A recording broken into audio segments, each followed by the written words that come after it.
So this is the file I actually prepared for this. And you can see that Rishi is Surya Savitri, and here is added Rishika. And there are all different verses. There are up to 40 verses in the hymn. Let me check. 46, 47 verses. It's a huge hymn. Yeah? So each section is dedicated to some devata, like first and fifth to Soma, and then to Surya Vivaha, Deva Ganah. They will come one by one, all the gods, Soma and Arka, Soma and Sun, Chandrama, 19. So all different sections are dedicated to different godheads, different events. And this whole hymn is considered to be the hymn of marriage, which is very often recited, as you know, in the marriage ceremonies. Every Brahmin has to know this hymn. This is his income. This hymn is his income. And it's kind of interesting that this is the most popular hymn in the world, I guess, because there's so many marriages in India. And it has to sound then. And it was composed by Savitri. Notice this. This is an amazing news. When I saw first time, I understood many things. What is really Savitri? And somehow I believe it is our Savitri. Oh. Yeah? Surya Savitri, the daughter of the sun.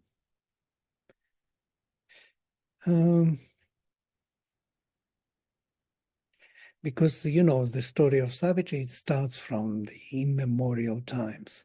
Sri Aurobindo says that it belongs to the Vedic cycle. And if we look into what Markandeya says, who speaks this story? Who tells this story to Yudhishthira in Mahabharata? He tells him that this is the very ancient story. So if it is ancient for Markandeya, you can imagine of what time it belongs to the beginning of time. Because Markandeya himself is from the first Manvantara of this Kalpa, the immortal being. So it starts with very beautiful statement, Satyena uttabhita bhumih, Satyenottabhita bhumih, Suryenottabhita diyauh. I will come to my text, which will help you to see also translation and dwell on it. By the truth. Yes, there is no Sri Aurobindo's translation. There will be only mine. And the first translation is by Griffith. So we will have two different translations. It's always easier to navigate. Also, I have also here Yelizarenko for Russians. If the Russians are joining us, so they will have support. So the truth is the base that bears the earth. Literally, the earth, bhumih uttabhita, kind of established or supported, stabhita. Stabh is from his stambha. You have this pillar. Establishment, support, is supported by the truth. By Surya, Suryena, uttabhita dhyauh. The heavens are sustained by Surya. By the law of Aditya stand secure, Ritena Adityah Tishthanti. And Soma holds his place in heaven. Divi Somo Adheshritach. Well, it's Griffith, he tries to make it poetic and beautiful. By the law, Ritena, by the dynamic truth, the Adityas stand secure. Tishthanti Adityaha. And the Soma, Somo adhishritach divi. And Soma holds his place in heaven. Very nice way to translate Shritach. Shritach is the one who found refuge, or who is, yeah, who holds his place. It's a good way to put it. By truth, notice static, the earth is firmly supported, established. By Surya, the heaven is firmly established. By the dynamic truth, Adityas stand firm. In heaven, Soma has found his home.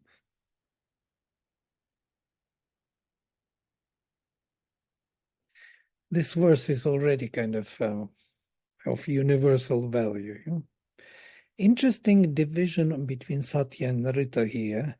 So Bhumi is established by Satya, by the static truth, because Satya is from root us, from here Sat, yes, the divine being. And the divine being is the foundation for the material manifestation. Bhumi is the fundamental thing which holds the being. Yeah? It's a being in a way. The being is established by the static truth of the divine being. Let us say our being here in material form, in the material universe, is supported or established by the divine being, divine self. Suryena uttabhita dyau, and heavens are established by Surya, by the sun. So we have two interesting it's a very ancient vision. You will not find it even in the Rig Veda anymore. We have on one side the earth, and on the other side the sun, earth and sun. Yeah, you will not have this anymore.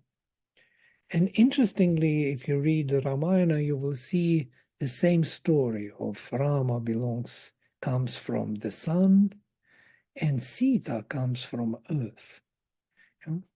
And in heaven, they come together.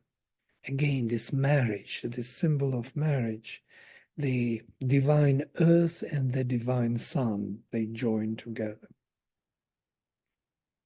So, Vladimir, Mm. Sorry to interrupt. No, please interrupt. So I was just thinking, right here are the four pillars of foundation: truth, Surya, Aditya, and Soma.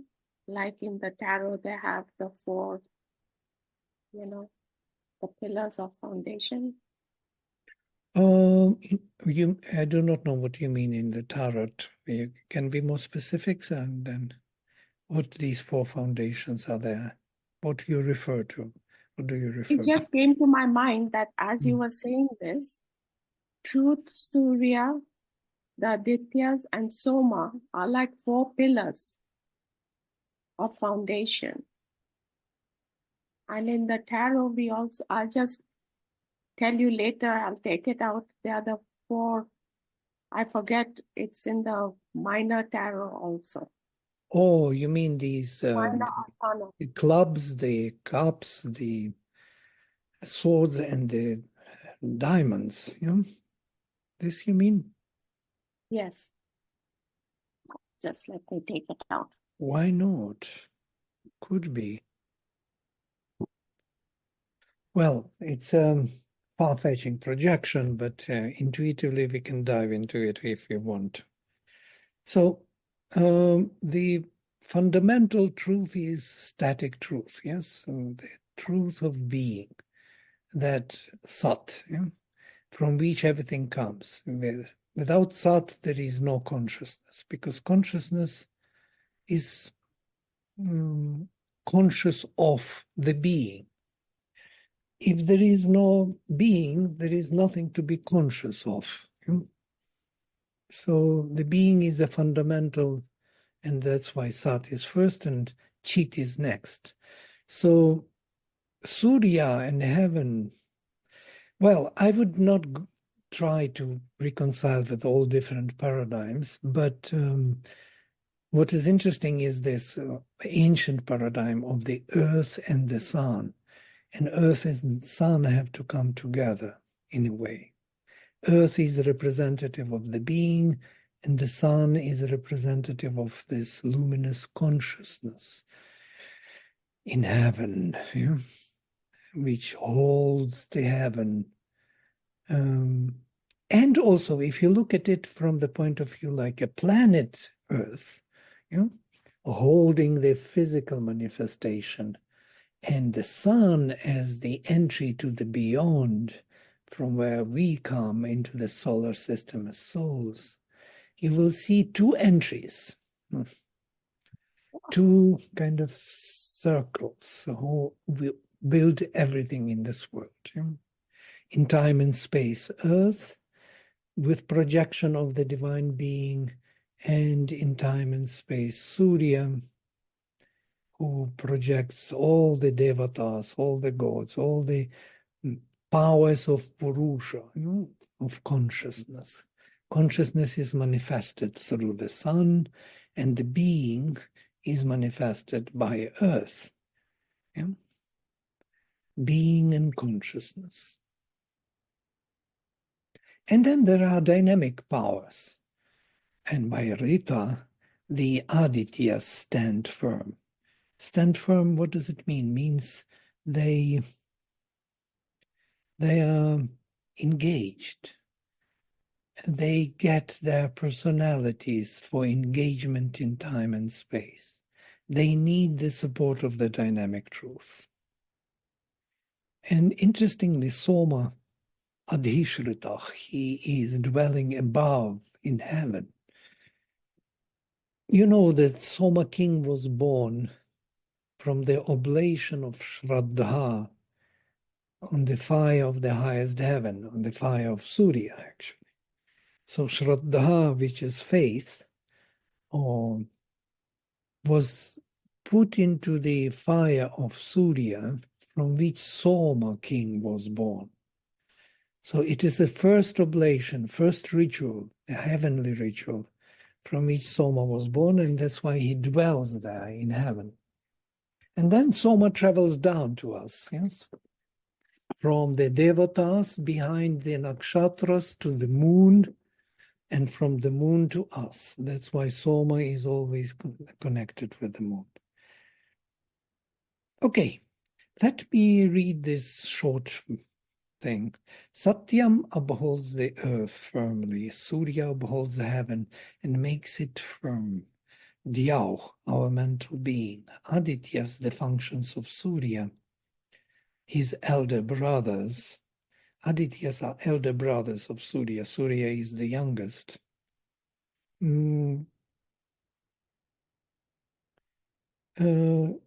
Or his inner forces, we can say, not elder brothers, but inner forces, stand strong in this world by the dynamic truth. And Soma, the divine bliss, transcendental Ananda, takes refuge or makes his dwelling in heaven, the mental being. Soma is also the embodiment of the soul. His body, as it were.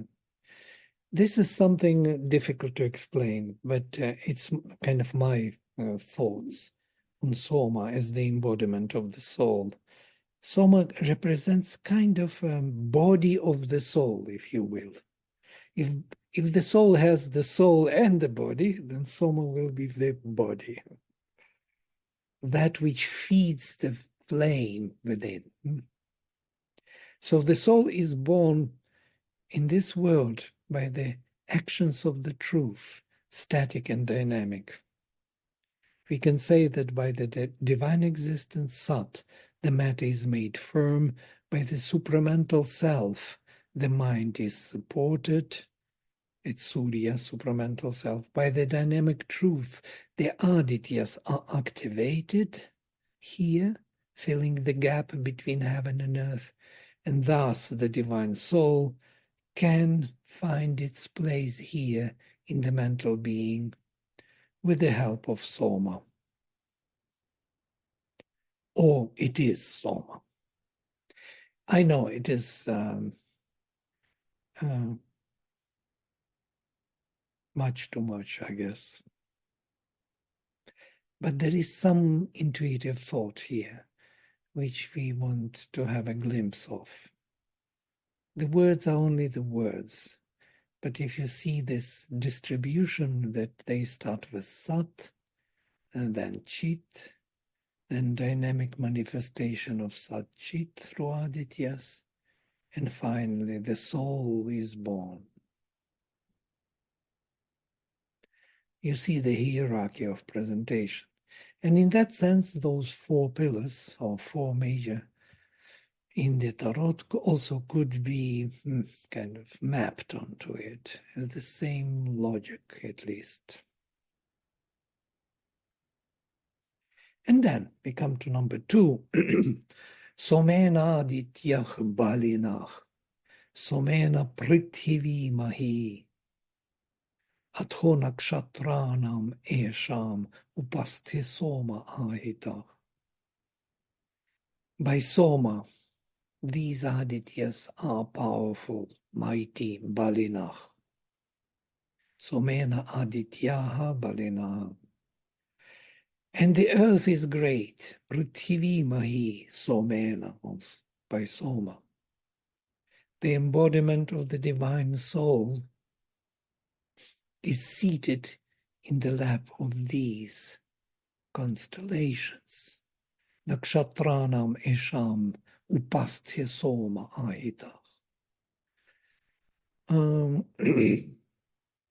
So the divine Ananda increases the power of Adityas and makes our matter grow.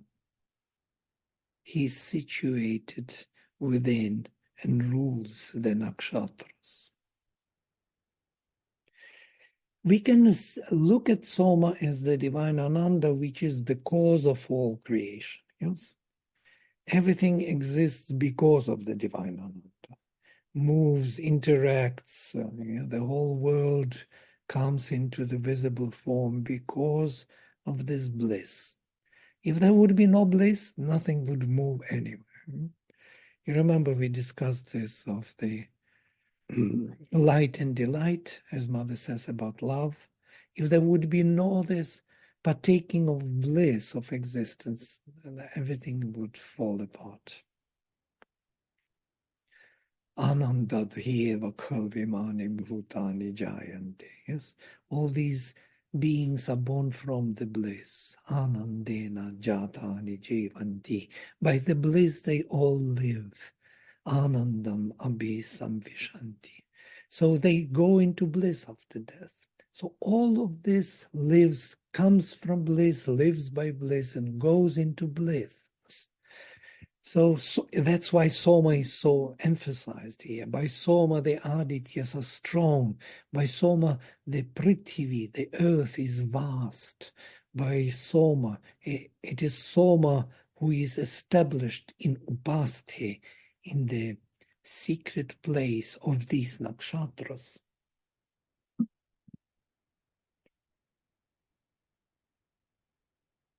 And you know the myth of Soma and nakshatras. There are 27 nakshatras. And Soma is the Chandrama, who is moving from constellation to constellation, and these are his wives' constellations. Yes, he marries them one by one. Basically, he brings into the activates the power of the devatas standing behind nakshatras. The Soma, it's like a magnifying glass which brings the influence of the time of a particular contributor to this sacrifice from the whole spectrum of the universe. So these nakshatras are representing the devata, particular devata, who is activated in the moment when Soma joins the nakshatra. So he is like magnifying glass, magnifying the influence of those devatas on earth, upon us. By Soma are the Adityas strong, by Soma mighty is the earth. Thus Soma, in the midst of all these constellations, has his place.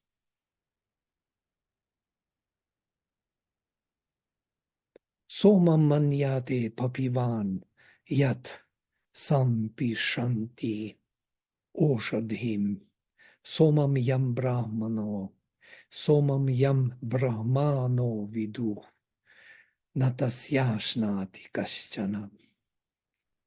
It's not brahmanas, it's brahmanas.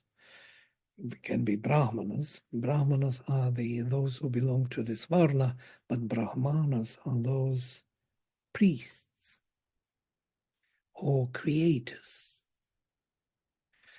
So somam manyate papivan, the one who drinks the soma, drank the soma, he believes I drank the soma. When yat sampishanti oshadhim, when they crush the soma plant. You know, the soma plant was crushed, then it was purified, then it was the juice was extracted, and then it was, after distillation, was purified again and purified again. It's something like we produce alcohol. Yeah? We purify it several times, and then alcohol becomes stronger and stronger. So this was the ritual in the past. There was a soma plant. There are many disputes about this plant. And some people say this was the plant, others say that was the drug plant, which kind of hallucination, creates hallucination. But nobody knows for sure what plant it was. So here in this verse, it is totally denying the idea. Soma manyate papivan yat, when they crush the soma plant, he thinks he drank the soma. Some think that they have drunk soma when they crush the plant. The soma that the Brahmins know, nobody partakes of that. So soma is not really a juice of the plant and not hallucinate genius plant. In the Western tradition, we have the grapes, yeah, for wine. The divine wine. Sri Aurobindo uses Soma, translates in Savitri as the divine wine. Yeah. Vladimir, that papivan, that's a perfect participle. Yes, right. Unusual way of saying, yes. Like the one who has drunk considers or thinks Soma, literally. Soma thinks the one who drank. When they crush, or should they? That's how it is. So it's kind of different these subjects here. But in the flow, when we know the language, it's quite easy to reconcile. Somam yam brahmano viduch, and the creators who know the soma as such, whom they know, natasya, of him, nobody partakes here, nakaschana. Interesting that kaschana has two accents. Chana is this particle which is accented, which is not the case in Sanskrit in the classical. Vladimir, Mm. I just had a thought. When he says the Soma, what the Brahmins know, nobody partakes of that. Is he referring to the inner nectar? You know, there are occult practices in Kundalini Yoga where they say that the nectar from the Sahasradala, it descends into the body, and then you gain immortality and youth, and you're never hungry. And Could it be that he's referring to that practice which very few people knew and even partook of? Well, it's difficult to say, yes, but truly speaking, it's a mysterious, fundamental thing, yeah? Divine Yes, delight, yes, ambrosia, amrita, which in many forms is manifested in that form most probably also, yes. But it is something so fundamental that he is the husband of Surya. Just think about it. The husband of the daughter of the sun, of Savitri, of Surya. The, the whole Panchagni Vidya, we looked into it already, the traveling of the Soma from the plant world. If man eats it, then the seed comes, it is Soma, and the seed cast into the fire of the woman, and then again, this is constant, how to say, offering of Soma into the fire. Yeah, Agni Shoma. So these two build the whole foundation of manifestation. Agni and Soma. And here Soma and Surya. Yeah?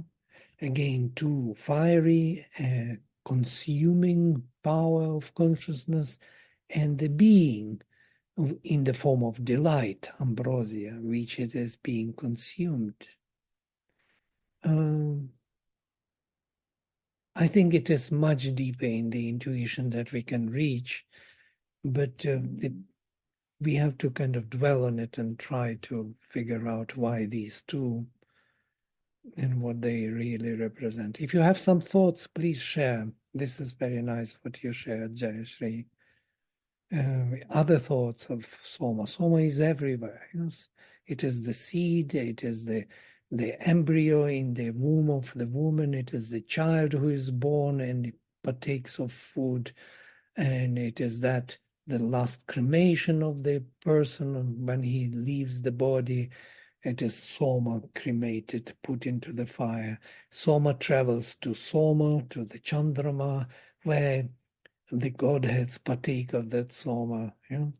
Again, the sacrifice in heaven. And then Soma, in the form of that being, falls back with the rain of heaven to earth, um, conceiving the plants, the greenery grows. Why greenery grows, nobody knows. And that is Soma. Again, Soma. Yeah? On the fire of earth, Soma is sacrificed. And greenery, food is produced. And then we take food and cast it onto the fire of our stomach. And there is fire growing there within the stomach, hunger. And then we grow into the being, and the seed comes as a soma, which we cast into the fire, and so on. This kind of Panchagni Vidya, knowledge of the Kshatriyas. This is the rotation of soma. So this is the power which conceives everything, conceives the heaven, conceives the earth. It feeds the heaven, it feeds the earth. It is constantly on the move, and on the move because the fire is there. Agni. Agni makes it move and change and go forward and constantly being consumed.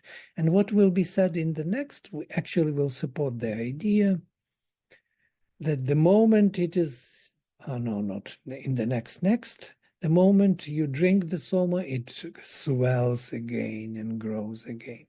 You cannot exhaust soma. Soma is constantly growing here. You consume it and it grows more. You consume it and it grows more. So you put it into the fire and it becomes stronger.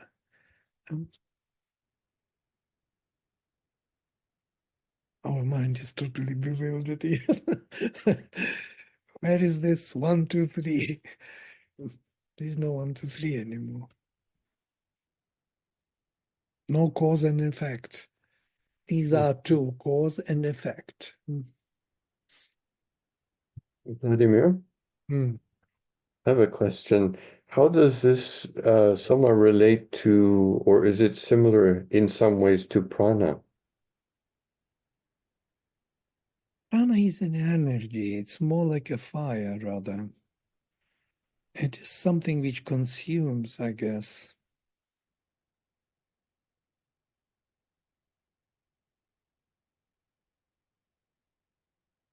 Soma is more like a quintessential representative of the being in the form of delight. I know this is a very weird way to say. Soma has something to do with the being. That's why Soma is the husband, not the wife. In many traditions, we would think it otherwise. We would think that Moon is the wife and Surya is the husband. And it is natural for us to think like this. But here it's just the other way around. Soma is the husband, the seed, the procreation, the bliss of manifestation, the bliss of knowing oneself in time and space. It is that what we all seek, what we all gather here. We live and move because of Soma. We would not make a move if Soma would not be a purpose. We even things, ordinary things, as Sri Aurobindo says, we are attracted to them because there is a delight behind them, the divine delight. Normal things like I want to have a camera, yeah, but there is a Soma behind the camera. There is everywhere Soma behind, the enjoyment of existence. And it attracts us.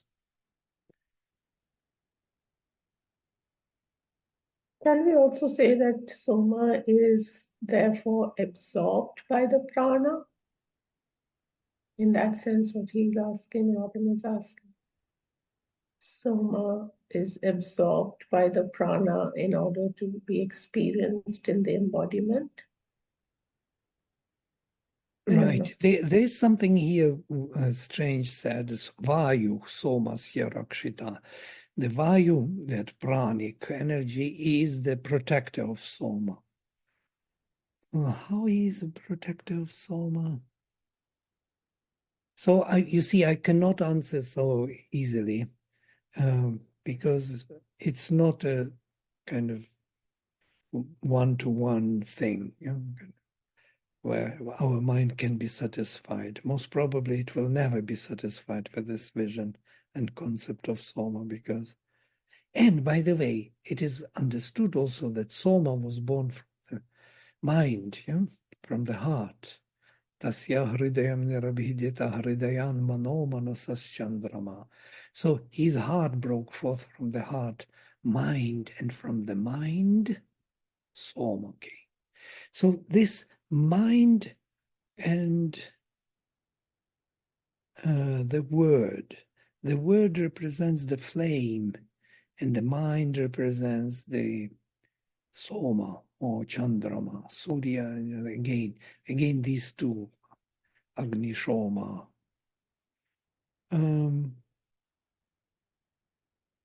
So Soma is feeding the consciousness growing here. Consciousness is of the divine existence growing in us by Soma. Soma is feeding that growth. That's why all the gods are drawn to Soma. All our faculties of consciousness want enjoyment, true enjoyment. That's why we partake of food, because behind the food there is this ambrosia, amrita, of the divine enjoyment.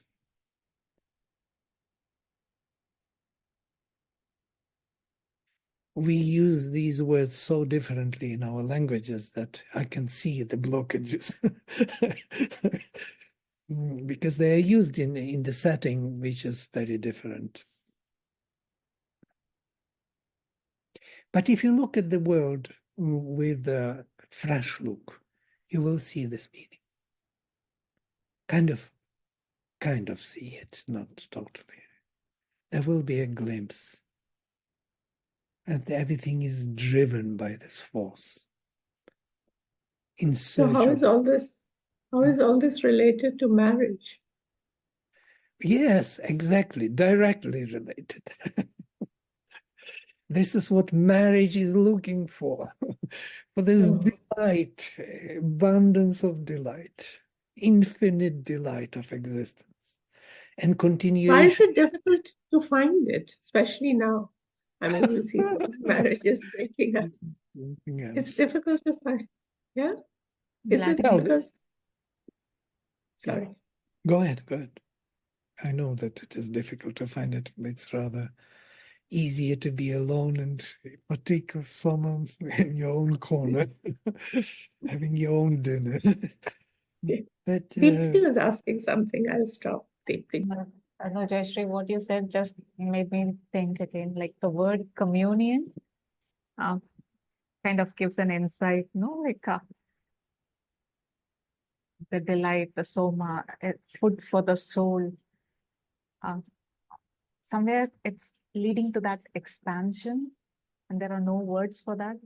And communion comes closest to that, probably in not just the marriage of like what we talk about in the earth, but at all levels. I remember reading somewhere in Siddha Right. medicine, they used to talk about this when the moon is there, like the moon cycle influences the movement of the soma within the body. And they also studied so much that sometimes when we hit unconsciously a toe or a foot or something somewhere, and if the soma is in that part of the body, then it actually causes blockages. I never understood that, but now Oh, these thoughts are coming. yes, beautiful. Thank you. That is really very well explained. Thank you.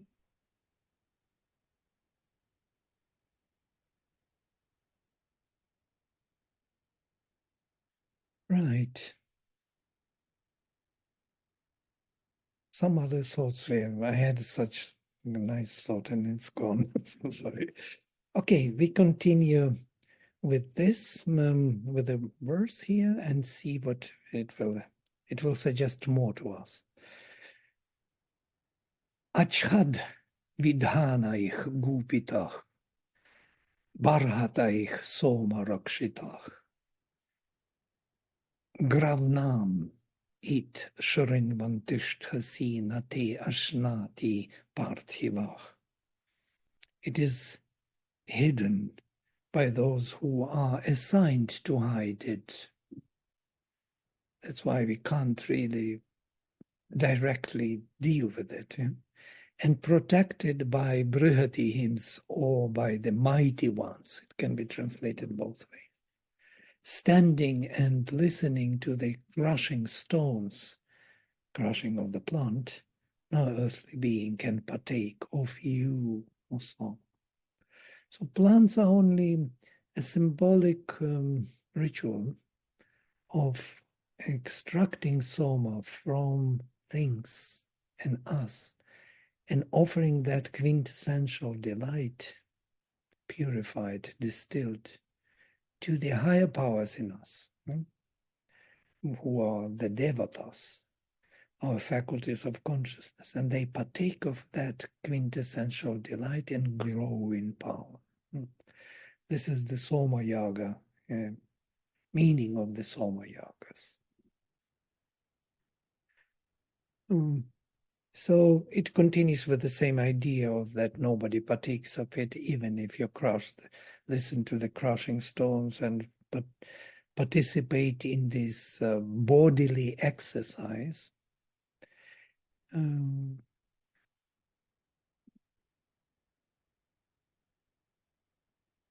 Yes, one thing I wanted, that's what thought came back.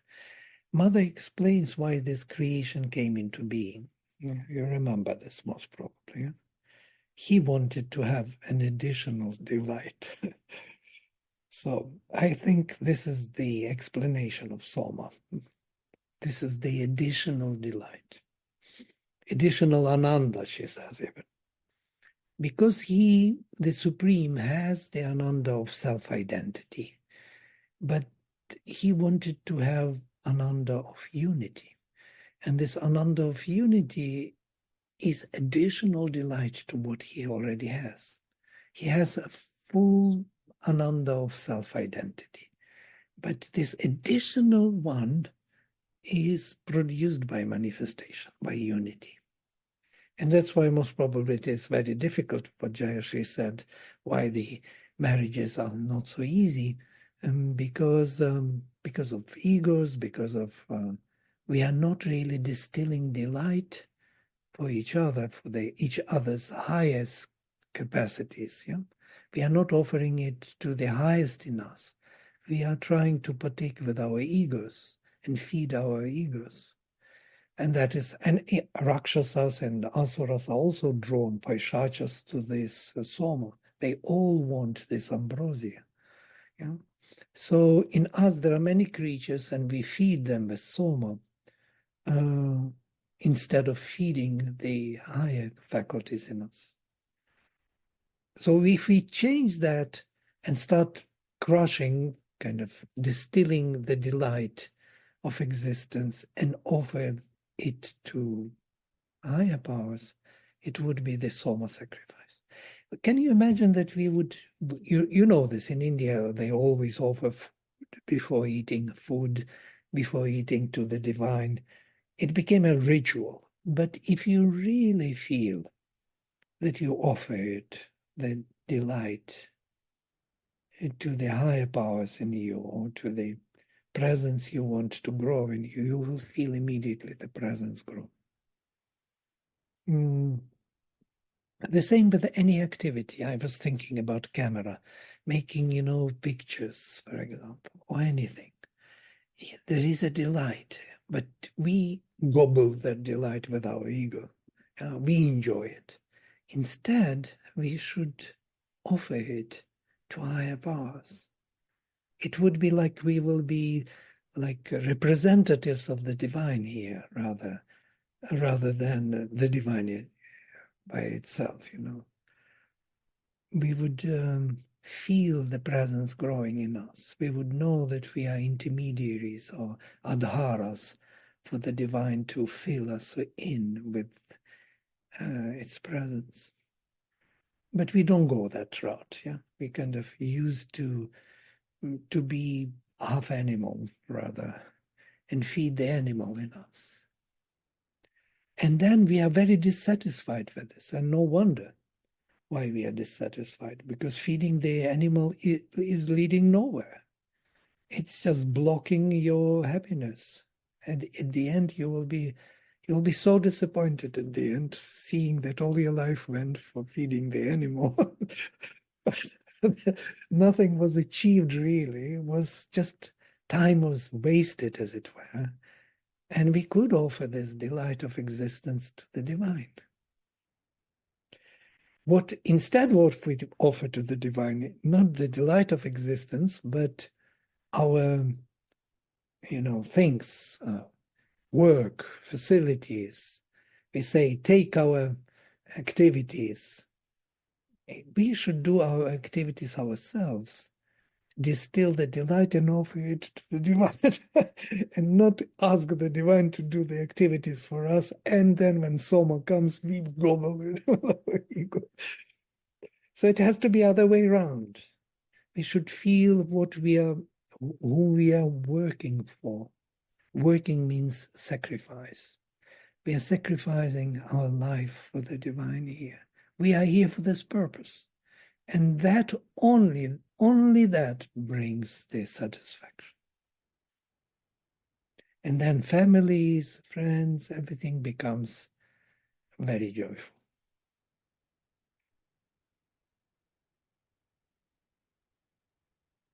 All right. You see, we went far from the hymn of the marriage of the light and being and delight, light and delight. This is the proper word. So delight is Soma and light is Surya, and they come together and they generate the worlds. And we will see all the devatas will come into picture. They will all be activated here. Yatvadeva prapibanti tata a pyayase punah vayu sumasya rakshita samanam masa akritih. When they begin to drink thee, then, O God, thou swellest out again. Vayu is Soma's guardian god. The moon is that which shapes the years. Masa is here used. It's interesting. Masa is months, actually, in and moon, because moon is counting the months. Yes, so measuring. Maybe Masa is from measuring, from Marut. Shaping, Samanam, of the years shaping, Akritih. When they drink you, O God, then you swell grow again. Vayu is the protector of Soma, moon is the shaper of the years. Yeah. Okay, we can stop here. I think.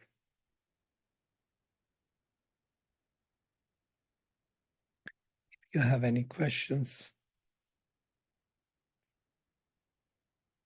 we are beating Vladimir, around the bush. Yeah. Vladimir, I had a thought around verses 3 and 4. Uh-huh.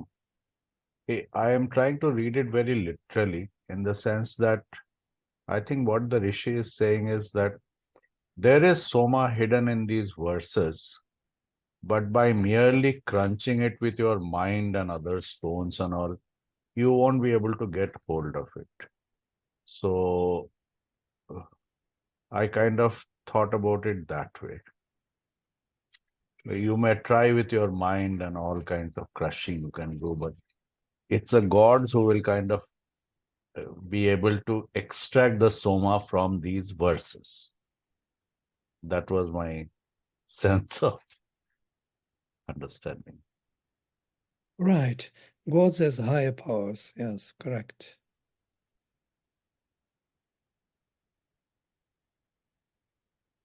Higher powers of our universal consciousness, which we may embody if we offer Soma to them, yes. The whole thing that these devatas come to us is that we want to share with them the delight of existence. Otherwise, why should they come? Yeah? If we don't want to share, if we want to enjoy ourselves here. So they won't come if we enjoy ourselves here only. But if the enjoyment is offered to them, to our higher faculties, our powers of consciousness, more luminous, more universal, they will come, they will descend, and they will change our consciousness and perception. This is typically Vedic, yeah? You will not find it in post-Vedic literature. It is something else in post-Vedic. You have to have mukti, you have to deny the nature, you have to drop every trouble and focus only on the beyond. There is no Soma offering. It And dries up. also the idea that the Soma is captured somehow in the verses and the chandas and the words of the verses. Is that Oh, yeah, absolutely. Could be, yeah. Brihati is the meter 8, 8, 12, 8. I do not know why they associate him with Soma, this meter. Don't know. But that could be also ritualistic explanation. But truly, yes, it is Soma is in the words, definitely the delight. The additional ananda is there. I think this is the perfect explanation of Soma, because it is actually a sensual delight, which our senses partake of. And our senses are representatives of the universal Purusha. So when we feed them, we may feed the universal Purusha's senses or faculties. This is an embodied state of delight. That seed which continues progeny or forward. It's very interesting how they see it. First, it is the seed which is cast into the woman, then woman brings the child to birth, and he becomes a Soma, or he becomes the fire, and her milk by which she feeds him is Soma. So it changes. Soma moves from form to form. It's not one particular lineage, only male. It is male, female, female, male, doesn't matter, because it is that delight which generates all these forms. Additional Ananda. Vladimir, And he is the husband. Yes, Deepti. is there a connection between divine music, love, Soma? Of course. How else it should be? There is nothing but Soma. And that is the delight, music, the delight of music, the delight of which is staying behind love, why people seek love. Love is more something very powerful. It is like self-giving, yes? Giving oneself with adoration, or with joy, with bliss. It is love. It's very rare to experience this feeling on earth. We have glimpses of it, of course, mainly from literature. But still, there's some idea about it. This is a very powerful force of the divine to open us up. Yeah. Vayuputra Hanuman, what he felt for Sri Ram must have been just that, like, because he had all the principles, like he could become small, he could become big. And continue. I mean, I'm just extrapolating a bit. He had devotion to Rama. Rama, amazingly, and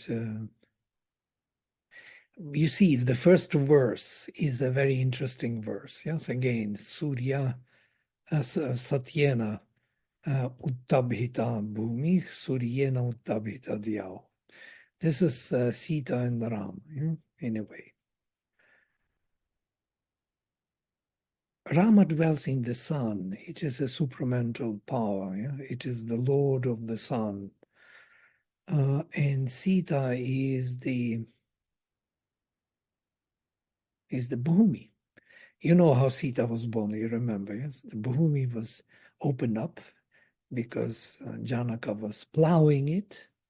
And when he was plowing, interesting, again the idea of crushing the earth, making the... So he was plowing it, and then he looked behind and he saw the small girl sitting on the row. And he took her and made her his own daughter. But she was not his daughter. She was the daughter of the earth, Prithvi. And at the end, Prithvi comes to take her back. Prithvi opened up, and the mother earth came up and took away Sita. And Rama was very sad. But it is said that after he left his body, they joined in heaven as eternal sun and earth.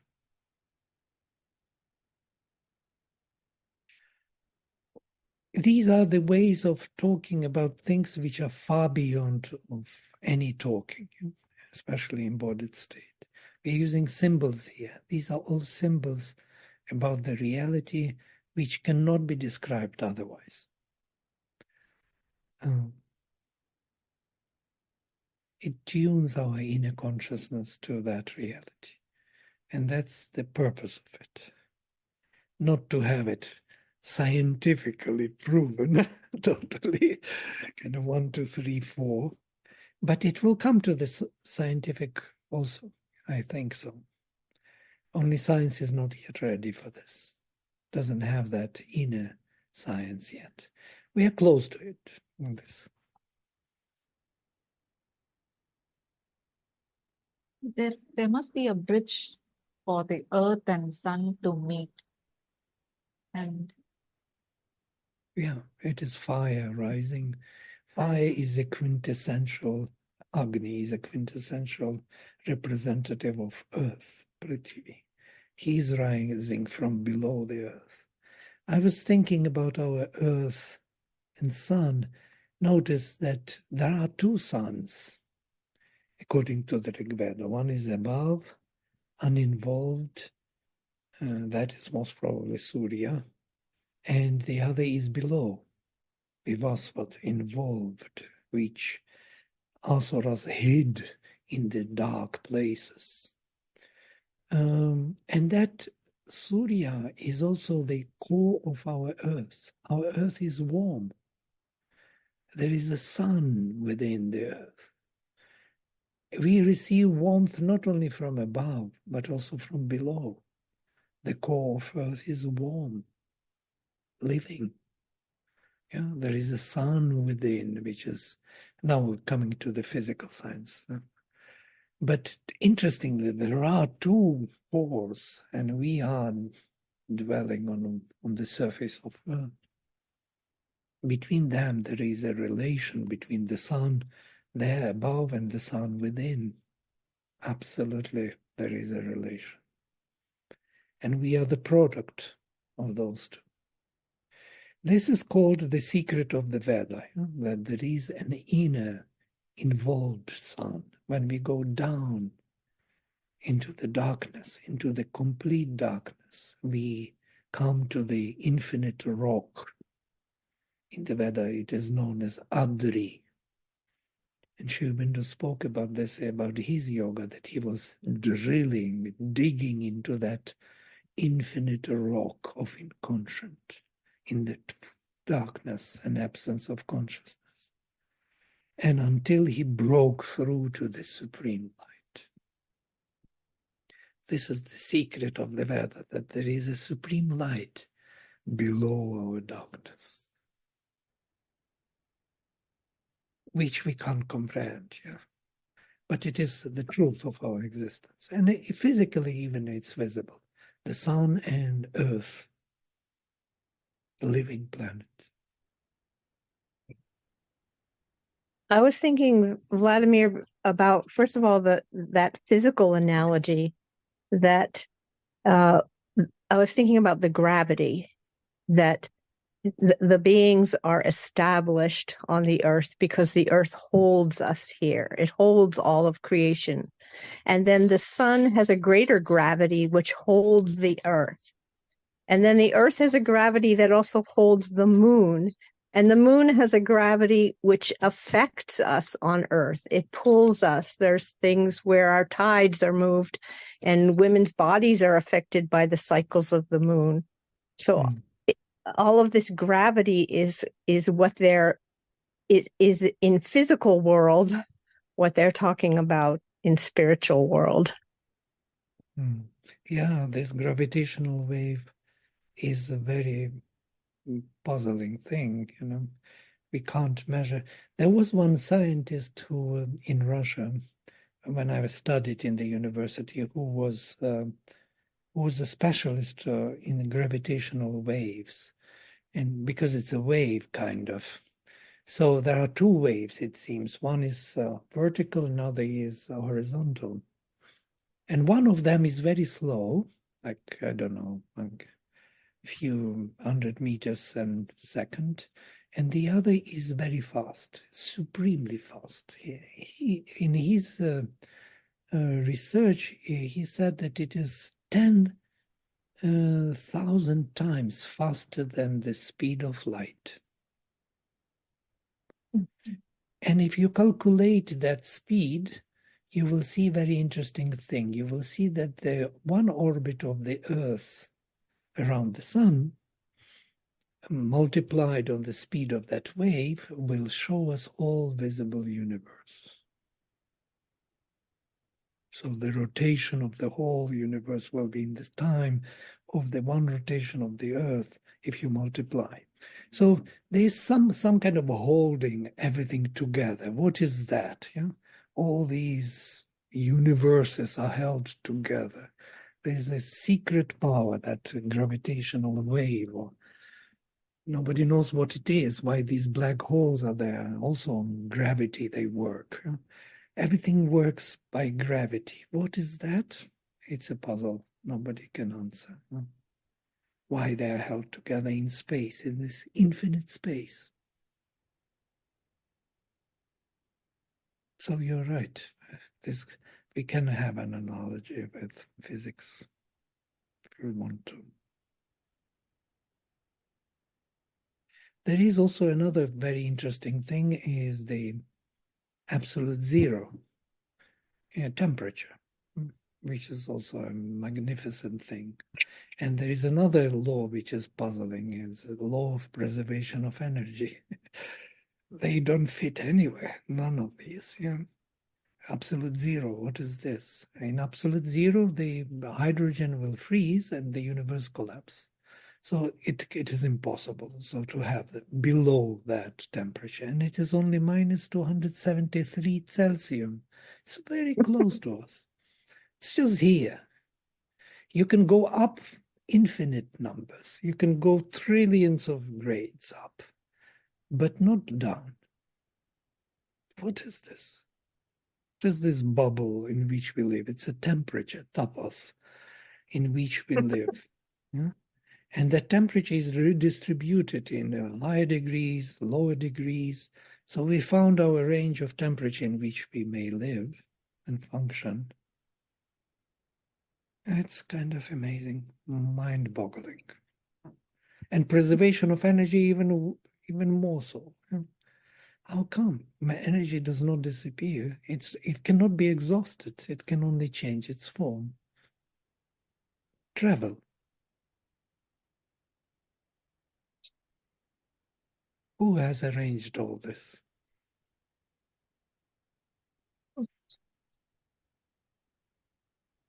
Right. Okay. Oh, yes, we are over time. Let's stop here today, and maybe it's a longish hymn. Maybe we will take only part of it, not everything. Yeah. And then come back to our agony. Because I don't want to forget our hymns to the mystic fire. It may be that we will forget and we will go to other devatas, and Bhushan and Indra, Vishnu, they all mentioned here, so we will have to look into their qualities. All right, I will close with mantra. Om Sarve Bhavantu Sukhinaha Sarve Santu Niramaya Sarve Bhadrani Pashyantu Ma Kaschit Dukha Bhag Bhavet. Om Shanti Shanti Shanti. Hariom.